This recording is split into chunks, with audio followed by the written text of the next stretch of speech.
कहते हैं अगर इरादे बुलंद हो तो कठिन से कठिन मंजिल भी एक ना एक दिन मिल ही जाती है। इस बात को सच साबित कर दिखाया है एक गरीब किसान के बेटे केशव कुमार ने।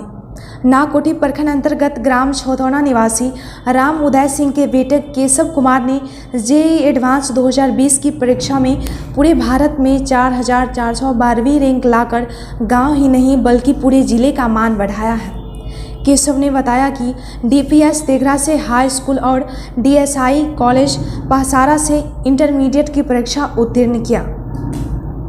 आगे की पढ़ाई के लिए वह कोटा में रहकर आईआईटी की तैयारी में जुट गया।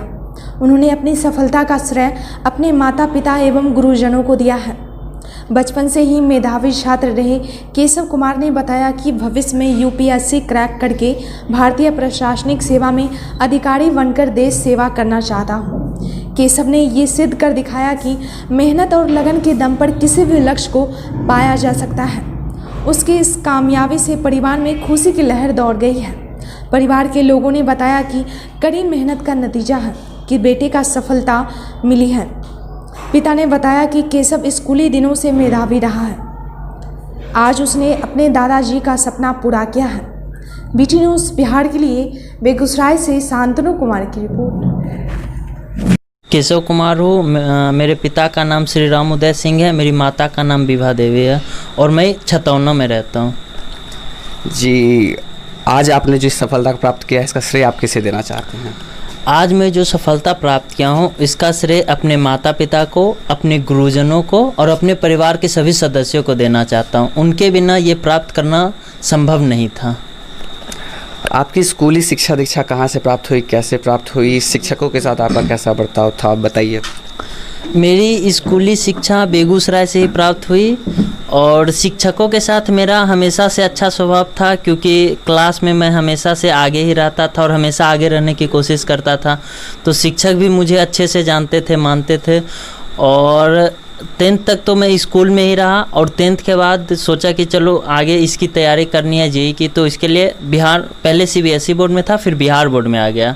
तो बिहार बोर्ड में डीएसआई कॉलेज पहसारा से किया और 10th में मेरी 10 CGPA रही और बिहार बोर्ड से 12th में मेरी 81.8% रही। फिर मैं सोचा कि चलो अब आईआईटी जेईई की प्रिपरेशन करनी है, क्योंकि मुझे अच्छा इंजीनियर बनना था और देश के लिए कुछ करना था।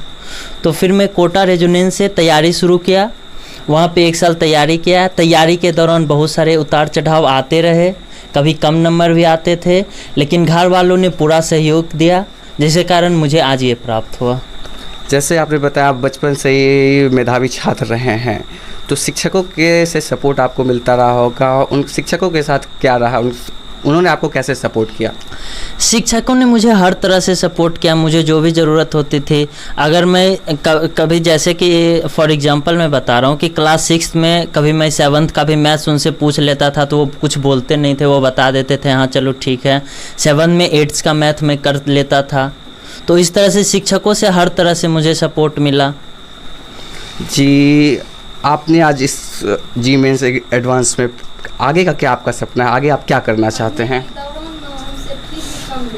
आगे का मेरा ये सपना है कि आगे मैं इंजीनियरिंग करके अब मेरा कुछ चेंजेज आए हैं। मैं यूपीएससी करना चाहता हूँ।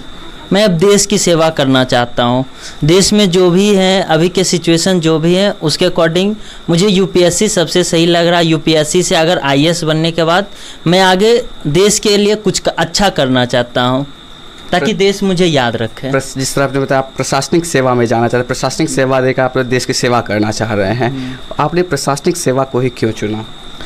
क्योंकि प्रशासनिक सेवा से ही एक ऐसा माध्यम है जिससे आप पूरे भारत में कहीं पे भी जाके अपना सेवा दे सकते हैं। एक प्रशासनिक अधिकारी के पास उतना क्षमता रहता है कि वो एक जगह पे डिसीजन ले सकता। फॉर एग्जांपल अगर डीएम की बात करूं तो डीएम के पास इतना पावर दिया जाता है कि वो एक डिस्ट्रिक्ट को डेवलप करने के लिए कुछ भी डिसीजन ले सकता है। अब कोई लेट सपोज कोई अब नीचे के पोस्ट में अगर जा रहा हूं मैं, तो अगर मेरे पास पावर ही नहीं है, कुछ जज्बा है लेकिन उस तरह का पावर नहीं है, तो फिर मैं कुछ नहीं कर सकता हूं। लेकिन एक डीएम के पास अगर जज्बा है तो उतना उसको दिया गया है कि वो एक ज़िले के अच्छी तरह से विकास कर सकता है। आप प्रशासनिक सेवा को चुने हैं, आप एक युवा हैं, आप किस तरह का बदलाव देखना चाहते हैं? आपका कुछ एक मोटिव होगा, कुछ सपना होगा, किस तरह का आप बदलाव देखना चाह रहे हैं? सबसे पहला बदलाव तो युवाओं को शिक्षित होना चाहिए, सभी को शिक्षित होना चाहिए, क्योंकि शिक्षा ही हर चीज़, शिक्षा से ही हर चीज़ होंगे। आगे का आपका क्या रोड मैप रहने वाला है? आगे मैं बीटेक कंप्लीट करूंगा और बीटेक के दौरान ही मैं यूपीएससी का भी देखूंगा और उधर बीटेक का भी कोर्स देखूंगा, और चाहूंगा कि फर्स्ट अटैम्प्ट में ही, जैसे बीटेक कंप्लीट होते होते ही फर्स्ट अटैम्प्ट यूपीएससी का होता है, और चाहूंगा कि फर्स्ट अटैम्प्ट में ही मेरा यूपीएससी क्लियर हो जाए। आपको इस तरह का रैंक लाने में आपने दिन रात मेहनत किया हो, आपने किस तरह से मेहनत किया? युवाओं को आप अपनी सफलता के पीछे का राज बताना चाहेंगे? किसी भी सफलता के पीछे कड़ी मेहनत का राज है। कोई जादूगर नहीं होता या भगवान कुछ नहीं होता, कोई भी लक्ष्य कुछ भी बड़ा नहीं होता। अगर लगन रहे तो आदमी परिश्रम से किसी भी लक्ष्य को प्राप्त कर सकता है, और त्याग इसमें सबसे ज़्यादा ज़रूरी है। मैं अपना ही एक छोटा सा कहानी सुनाना चाहता हूँ। मेरा जनवरी का जेईई मेंस का एग्ज़ाम था, उससे कुछ दिन पहले ही मेरे दादाजी का डेथ हो गया। उनका सपना था कि मेरा पोता एक IITian बने, और इसके लिए वो मरते दम तक बोलते रहे, नहीं उसको यहाँ पे नहीं बुलाना है, उसको नहीं बुलाना है। और हमने भी माना, उनके अंतिम क्रिया में भी नहीं आ पाया, जिसका मुझे अफसोस रहेगा। लेकिन अब इस रैंक के बाद वो अफसोस थोड़ा सा कम हो जाएगा, क्योंकि उनका जो लक्ष्य था वो कहीं ना कहीं आज प्राप्त हो गया है। चलिए, आपने अपने माँ बाप की सेवा, अपने दादाजी के सपना को पूरा किया है। आप युवाओं को क्या अपना प्रेरणा देना चाहते हैं? आप युवाओं के क्या कहना चाहते हैं जो वो आपसे सीख सके? आज के युवाओं को खुद पे विचार करना चाहिए, किसी के बताए खुद से रास्ता बनाना चाहिए, क्योंकि हर आदमी का रास्ता अलग होता है। कोई कुछ किया है तो उसका अपना रास्ता है। हमेशा कठिन परिश्रम करना ही चाहिए, बिना कठिन परिश्रम के कुछ नहीं होता है, और कठिन परिश्रम के साथ देश की सेवा के लिए हमेशा तत्पर रहना चाहिए। बहुत बहुत धन्यवाद BT न्यूज़ बिहार से।